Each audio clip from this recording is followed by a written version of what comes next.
And thank you very much for joining us here on PM Express. Tonight, we're going to have a conversation about the Electoral Commission. I'm pretty sure you noticed that is for many who turned 18, they possibly would have been the thousands who joined queues to try and get onto the voters register. That process has ended. We're trying to assess how all the process went and the outcome, but also what that means for the district level elections and for the elections next year. But also the EC just finished an inter-party advisory committee meeting with the political parties. We'll get an update on that as well. And I have just the right person here at the Electoral Commission for this conversation. My guest tonight is Dr. Serebour Quaicoe, and he is the Director of Electoral Services. Doc, thanks for your time here on PM Express. Thank you, my brother. Great. As you know, PM Express is always brought to you by Syntex Tank, a strong, a tough, also brought to you by the Ghana AIDS Commission and Alumo Bitters. We'll get into the details after this short break.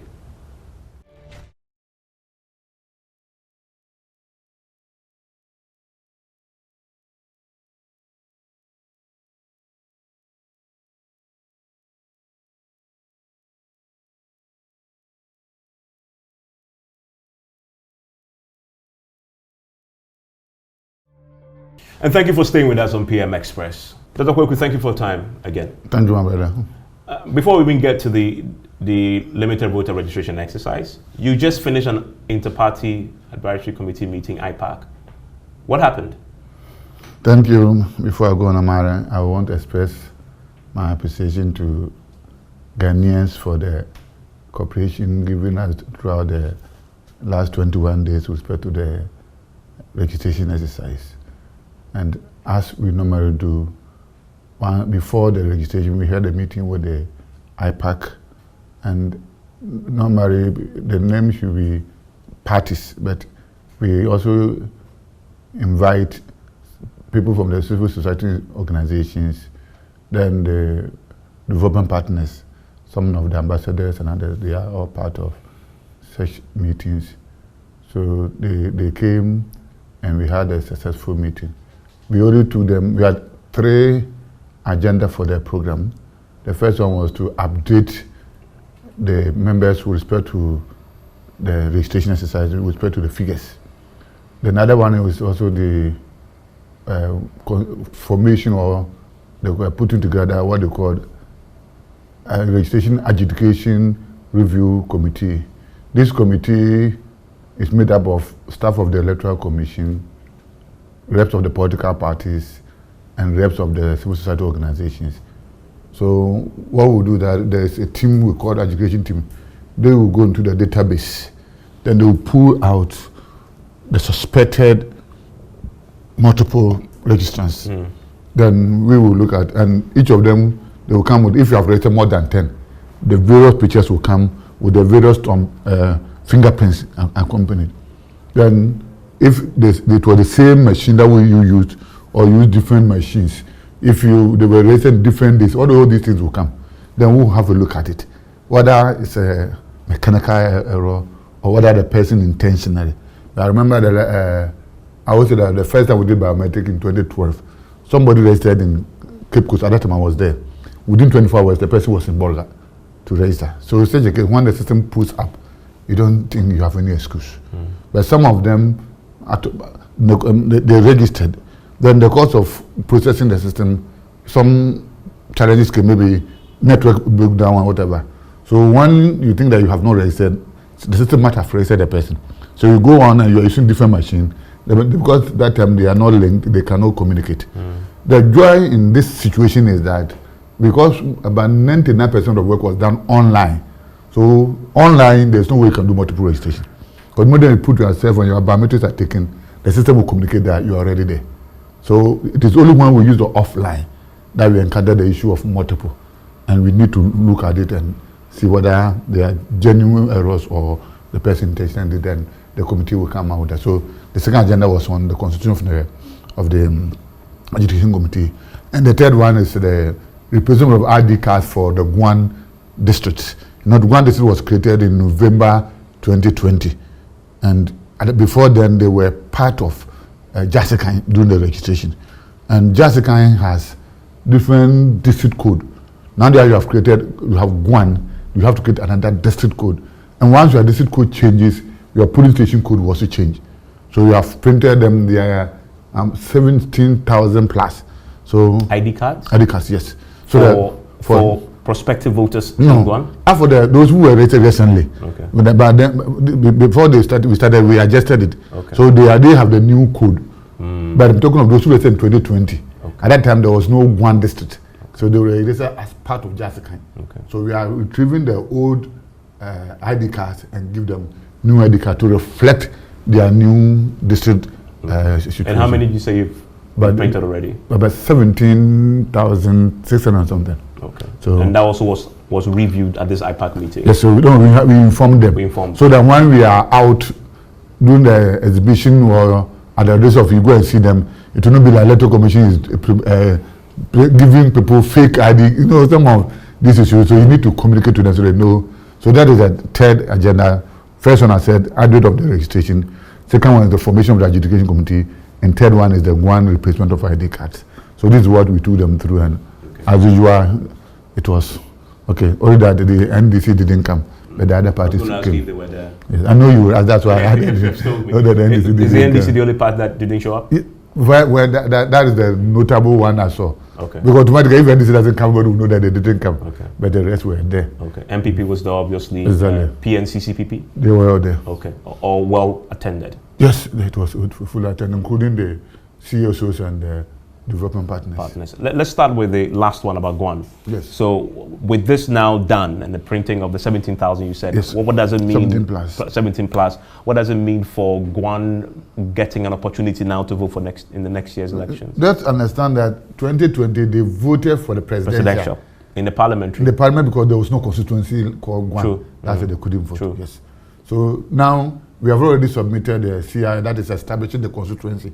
The district is created by the government through parliament. That one was done at the middle of November 2020. Yeah. So the time frame was too short.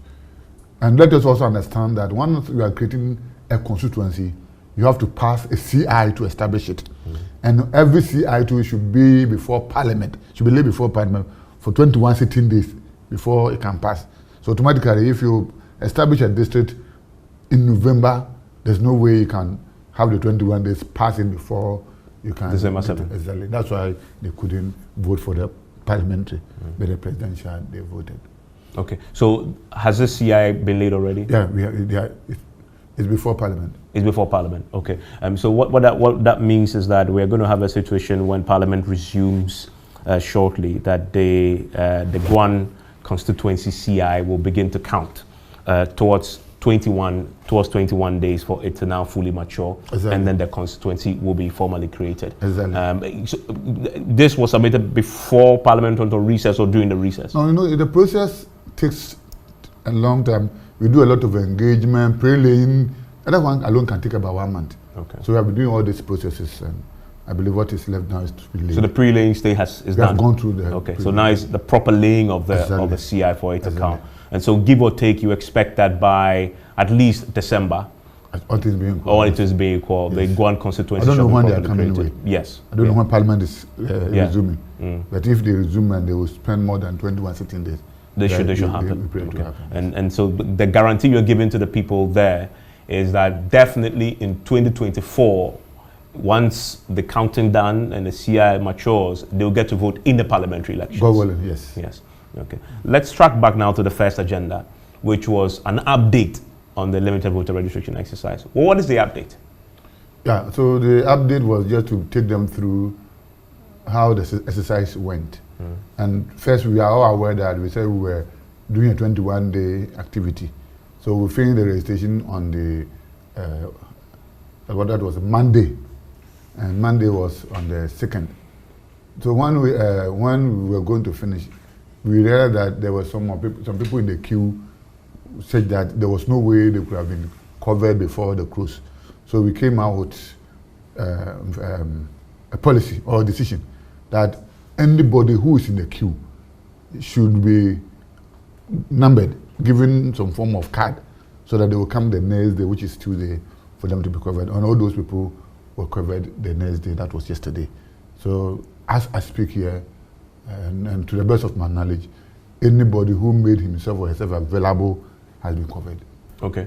How many people in all have you managed to register in this? That one I have to consult my documents. No problem. So based on what I have here, we registered 910,996 voters. 900,000 plus people? Yes. Okay. Yes. Does that meet your target? Because you had a target of 700,000. Exactly. So you have answered the question. So normally, like we said, I said that because registration is not compulsory in Ghana, if there are 10 people who are qualified to register, you don't expect all of them will register, right? So we said that by statistics from the census 2021 census, they said that they projected that 450,000 people turn 18 a year. So if you put that 3 years together, because we didn't do registration in 2021, 2022, and 2023, 450,000 multiplied by 3 will give you 1.35. So we will know that the people who qualify by the projection is to the 1.35. But like I said, and that's was based on the 2021 projection.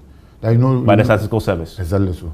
Now if you compute 2.6, that's the growth rate by the 30 million. That's around the figure you get. So the figure was what again, based on your calculation? The 450,000 a year with 1018. In other words, 450,000 people are born in a year.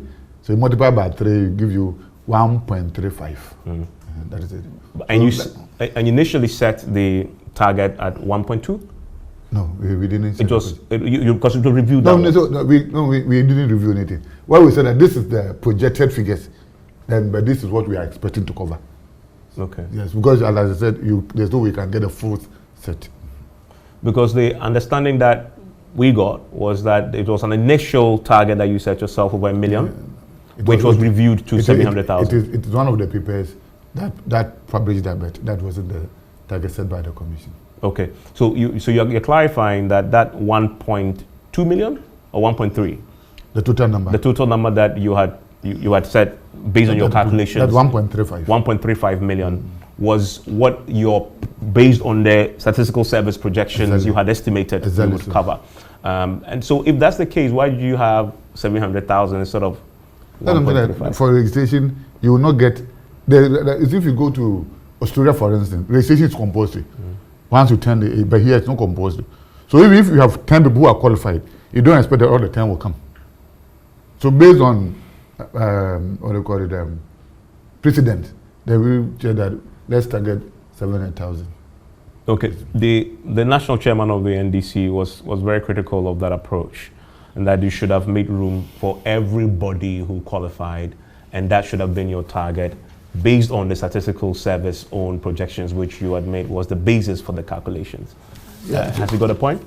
No, so like I said, it has never happened that if this is the number, all of them will rest. It's like when we are going to vote. No, when we compiled the register, we had 70 million plus for total, but the voter turnout was 79%. So you don't go to election and say that you get 100%. Even those days when Saddam Hussein was there, he was getting 90%, people were contesting it. It doesn't happen anywhere that you go for an election, you get 100%. So the same thing, doesn't happen anywhere unless maybe even Australia, where it is compulsory to register, they can't get 100%. I mean, I guess for practical purposes, once you set a target, that also then influences your logistical deployment. And his point is that if you set a higher target, then you deploy more resources in anticipation of capturing more people. So even if they don't come, at least you've created an opportunity for them to be registered. And that understated it at 700, then obviously limited the extent of the deployment. No, maybe he's saying it outside the commission. But we wanted you to know that even though we knew 1.35 is the figure, we sent out 2 million to the field. 2 million kits, yes, registration kits? No, 2 million registers. Registers, okay. So the forms and the laminates, the material that will be used, they are the running materials.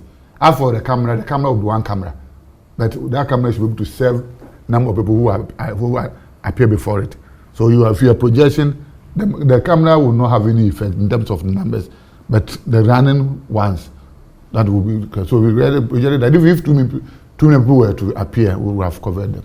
Okay. And what do you make of his concern also that the EC, in setting a target, obviously is determining unilaterally how many people should register and vote, and that's not something that you should be arrogating the power to yourself to do, because it's a constitutional right for everybody. So you should just set up and register anybody who would come and register. You don't take a decision in a vacuum. Everything that you are doing, you plan based on precedent, based on international standards and other things before you come out. So like you're saying, we projected for 700, but we have registered more than 900. We did not say because we projected for 700.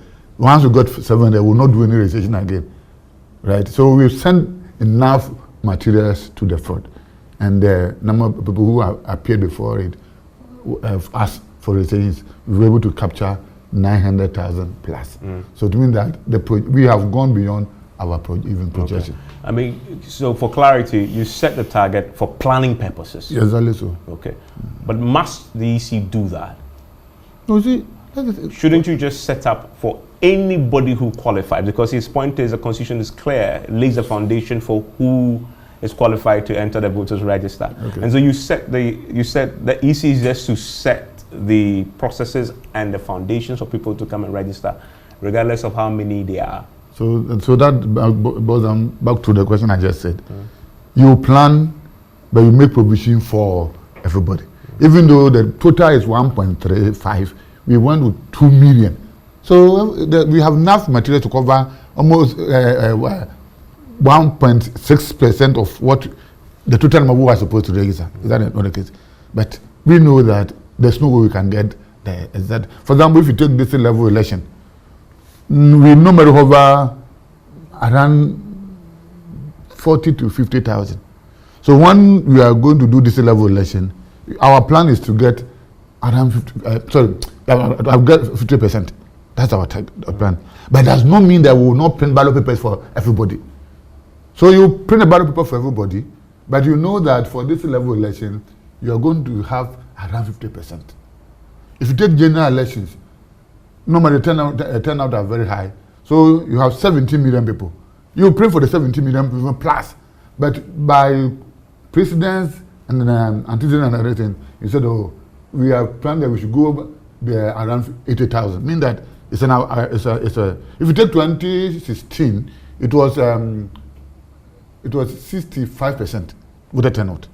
Then this one has 79%, right? So when you put all the figures together, you should plan that based on consistency that we have, this is what we are projecting. It does not mean that it is static, so that if people are coming more than what you projected, so you make provision the resources, but you should have planned. You have planned that this is what you. So that when you get it, then realize that, for example, 2020, it was 79%. So if you target that you are in 2024, I'm not saying that's what we have to sit and plan. That if target maybe you are going to get 80%. If you achieve that, then you have gone beyond the previous year, right?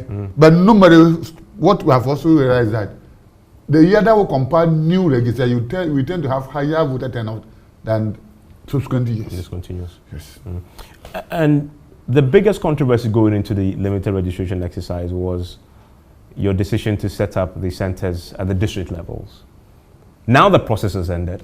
Considering what you've just told us, what's your assessment of your ability? Because the main concern was you're going to disenfranchise people. It's going to far-flung, difficult to reach. People will have to commute there and they won't be, and so people will stay back and not register. What's your assessment now? Now we now know what the outcome is. What does the EC say to that criticism now? Well, you and I will know the figures. So if you look at the figures, you can draw your own conclusion whether the criticisms were justified. For us in the Electoral Commission, it is beyond our expectations. So we will see, and I mean, for now, when we met the parties and the rest, nobody complained. Today? Yes. In the IPAC meeting? Yes. None of the parties complained? None. Those who but the parties that were in IPAC, even without the NDC, some of them said what? Some are already in the court. But yes, the way we met, to me, and I could call a lot of, I wouldn't be mentioning their names. They all agree that a good job has been done. NDC had joined forces with some of them. So today we made reference to those who are in court, and they agree that we have done a good job. So they gave you thumbs up. They endorsed the work you've done. The case, because they have gone to court, I wouldn't want to say much, but today none of them complained. Not a single one. None of them complained. Their fundamental concern that you're going to disenfranchise people with your decision. So, and today they're telling you in IPAC. None of them complained that we have disenfranchised anybody. None. But did they admit they were wrong? Oh, we didn't discuss that because of it's before court. But now they are all interested in the adjudication process and blah, blah, blah. Nobody's complained about the so-called disenfranchising people and also. Why do you think that is? Why do you think they didn't complain? No, I'm saying that because the figures does not support that assertion. The figures does not. Because to get 900,000 voters out of 1.3 projection is not easy. You said IPAC also had civil society representation today. And the November partners. The civil societies had also criticized you. That's what I'm saying. How did they also react in IPAC today? Normally IPAC is for political parties and the Electoral Commission. But once in a while we give them the opportunity to speak. So I think about 2 of them talked about it, and like I said, nobody has any case to complain about. Even the civil society? They are thinking of going forward. Even the civil society groups? Yes. Was Quaicoe represented today? Yes. Because Quaicoe, I spoke to Quaicoe many times, and they were very, very clear that what you were doing was wrong, and you should change the tactics and position the centers closer to people. At the meeting today, they did not complain. That's what I would say. Those who are in court, did they indicate if they will take the case out of court then? No, we did not discuss the court issue. All. We did not discuss the court issue. But the question again is, they are ready to be part of adjudication. Now, this adjudication is coming out of the compilation of the register. So that is conclusive enough to tell you something. So they moved on from what you said. They moved on from this. Okay. Exactly. Would you expect then that this case in court will be withdrawn? Oh, I have not gone to court. The Electoral Commission has not gone to court.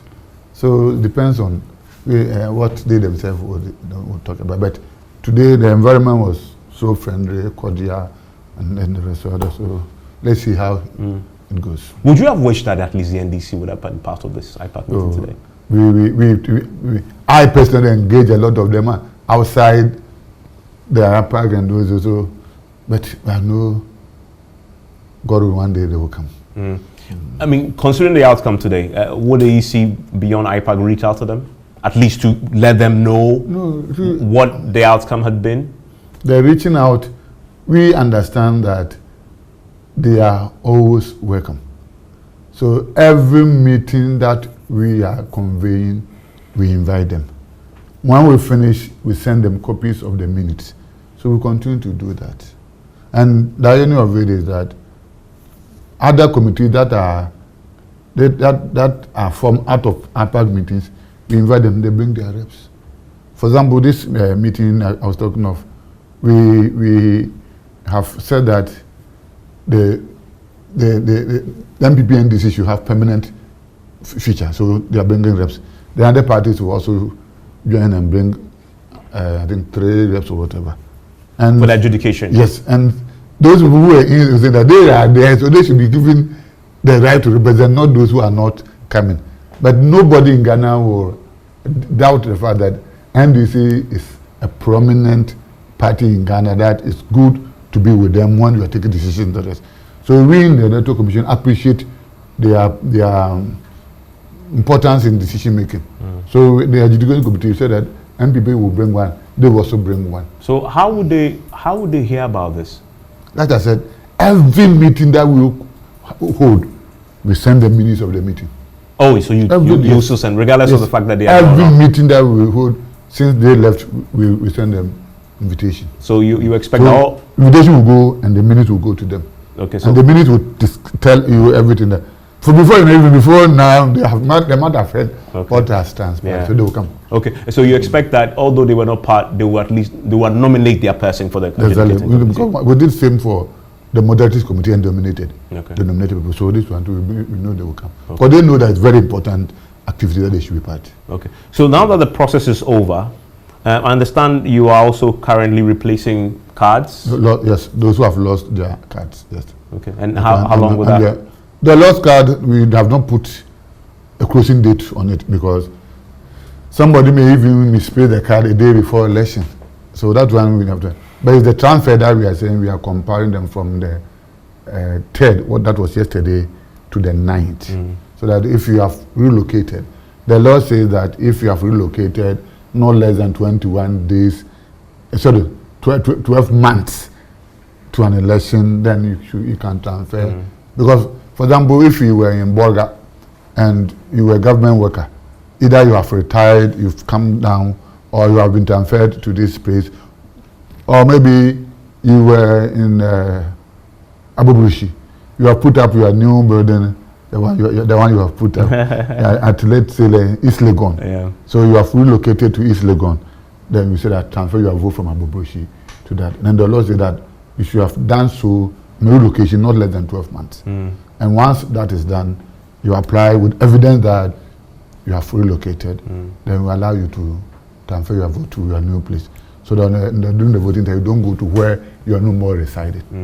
I mean, with the current numbers from this limited voter registration exercise, you're now looking at a voter population of over 18 million. Exactly, that's what. No, I think it will be just below. Because you have 17. 17. Yes, and then this was 900,000. Yes. So almost, but I don't think it will be up to around 18.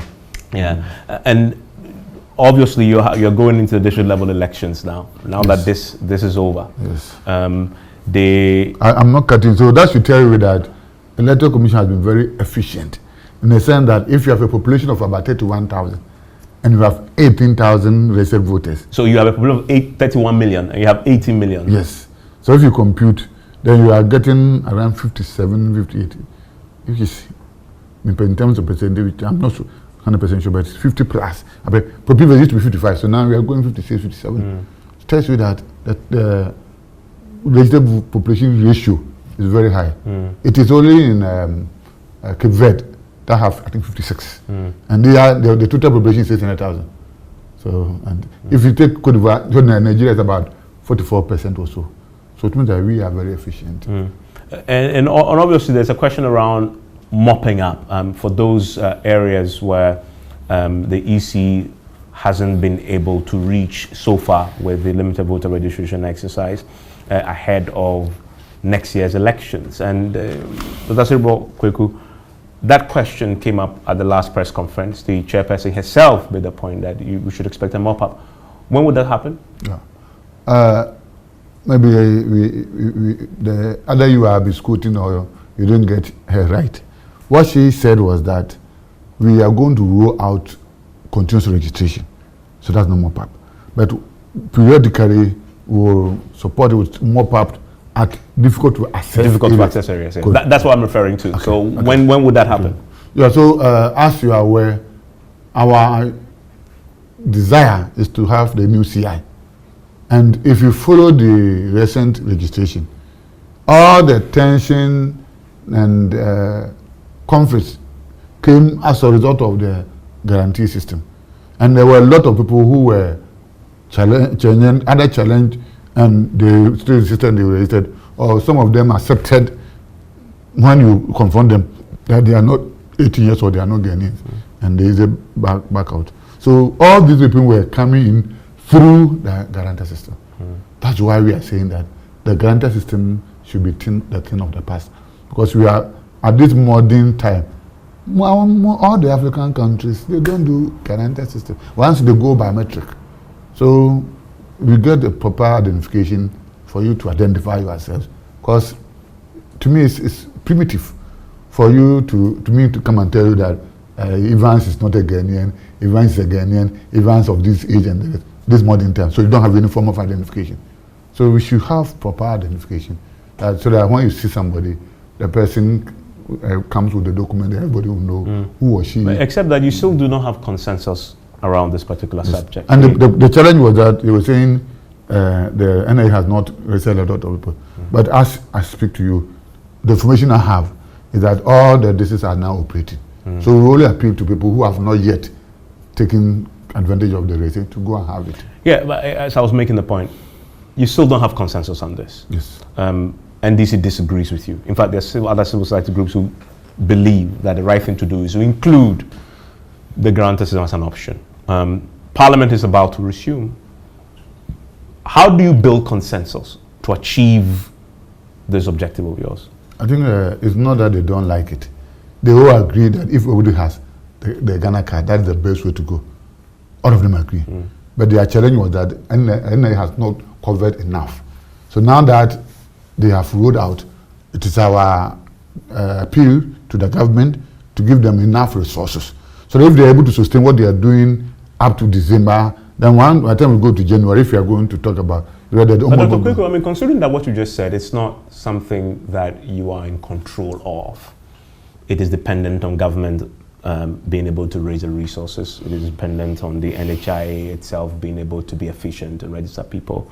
Isn't that why you need to create another option, especially when those other variables that will qualify people to get on a voter register is not within the control of the Electoral Commission? See, we hold the view that we need to do anything that we can do to protect the sanctity of the register.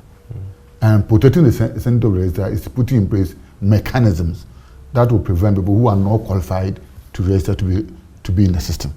And looking at the way we have done it since 1992 to date, then the easiest way to prevent non-qualified people onto a register is to get a form of proper identification. And that is what we're saying, that let us all put appeal to the government where the demand put pressure on them to resource the NIA. So if you don't get the resources, then what happens? No, but now they're doing it. Yeah, NIA is working. But they are working, but it's about resources to actually produce so the for cards. now they have not complained because it means that they are now they have the produce resources. the cards on time and people getting it. That is a factor that is dictated by so many things, economic factors, etc. So if that becomes a challenge, I mean, unforeseen events happen, like we're currently in an economic crisis, right? Then what happens to those who have been excluded because of guarantor system? If we continue to give excuses, we will not get to where we want to. Anything that you want to do, there will be bad, but you have to overcome the bad. So that is the challenge. I agree with what you're saying, but if you all put our hand to the wheel, we will get there. If we all agree that the guarantor system has it, the challenges that I'm talking about, if we all agree, then let us all put our heads together and overcome any challenges with the NIA so that people will have their card. As I speak, and the information I have is that they have opened the 900 or so offices more than ours. So from figures which is higher than our figures. Let's Ghanaians patronize it, take advantage of it, so that those who don't have, by the end of this year, January, they should have gotten it. So that when we go to Parliament again, then not having the Ghana card will not be an argument. And I believe everybody will come. Yeah, because that question is very key. How do you plan to deal with the parliamentary gridlock around this? Because you're going back. That's what I'm saying. They are not. What's the strategy? It is not the issue that they don't like, but the issue is that we don't have enough cards, so that if we want to insist on that solely, some people will be disenfranchised. And so you believe that if the NIA challenges are resolved, the government, it will convince the NDC to come on board? Well, it's not that NDC doesn't like it. I don't think so. The argument is genuine because maybe in their places they know that some people are not will be disenfranchised. But if we go and you are saying that don't use the water drinking as a condition for coming to school, then because of some people don't have access to water. Now the water is flowing, everybody is drinking. Why would you say that we should not use that one as an argument? So once everybody gets the Ghana card, then the argument that people will be disenfranchised will not come in. Because the only condition that people are arguing about is the unavailability of Ghana card to some people. Yes. I want to take a quick break. When I return, we'll talk about the district level elections very briefly, and then we'll look ahead to the 2024 elections and what everything else that has happened so far means for that particular election. Stay with us.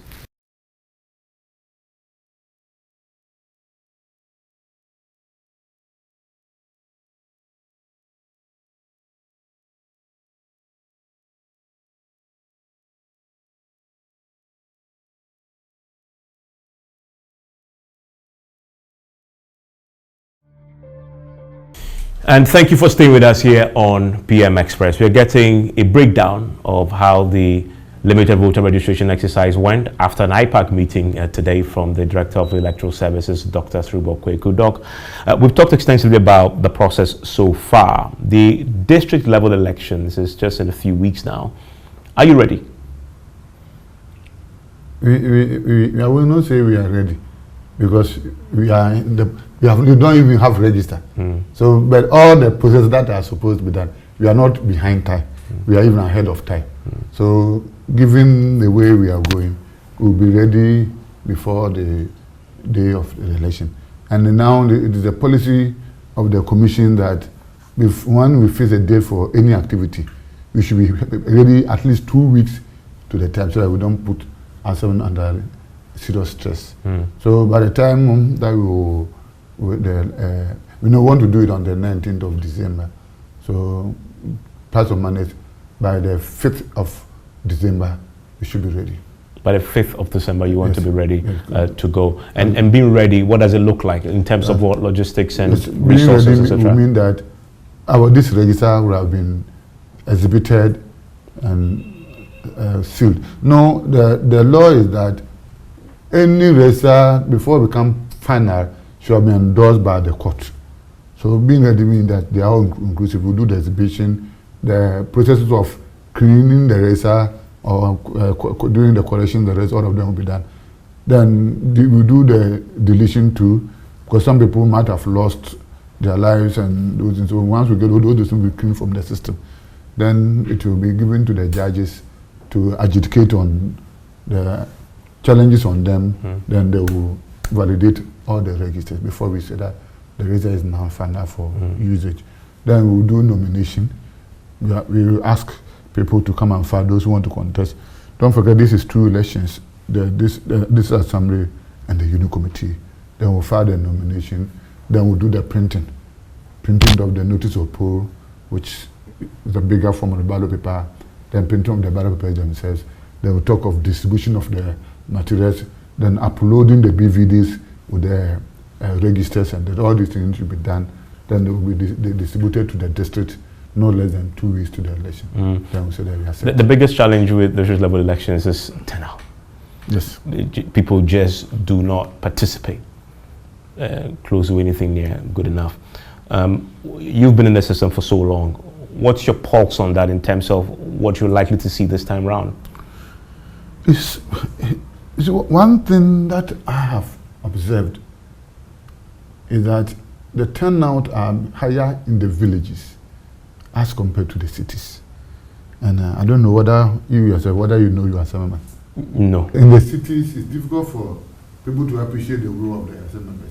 But if you go to Man Village, for example, it is the assemblyman who determines when the funeral should be held. It is the assemblyman who determines where somebody should be buried. True.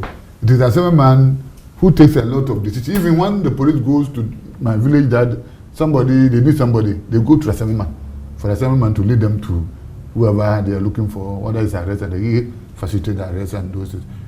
In my village, before the funeral will kickstart, on top of a village in the Ashanti region at one point, they call the place, and then it is someone who come and open the funeral before people can even start donating the rest. So you read that he's a focal person there. So when they are contesting, because they know it's very competitive. But if you come to the urban areas, their impact are more, in a way, not felt much. So you read that the turnout in the cities will be lesser. But in the village, you can even get 80% at some point. But overall, what's the EC's expectation? So we are, and this time it seems that from what we are hearing, the rest, it seems that the interest is higher. So if it's sustained, then automatically we are going to have better turnout than it used to be. You have enough resources, funding to get this done and done? I would say that so far, the approved budget, what has been approved for us, I don't think we are having challenges assessing them. Okay. Dr. Serebour Quaicoe, thank you very much. You're welcome. And enjoy the rest of your day. My Kenyan friend. And enjoy the rest of your evening, people.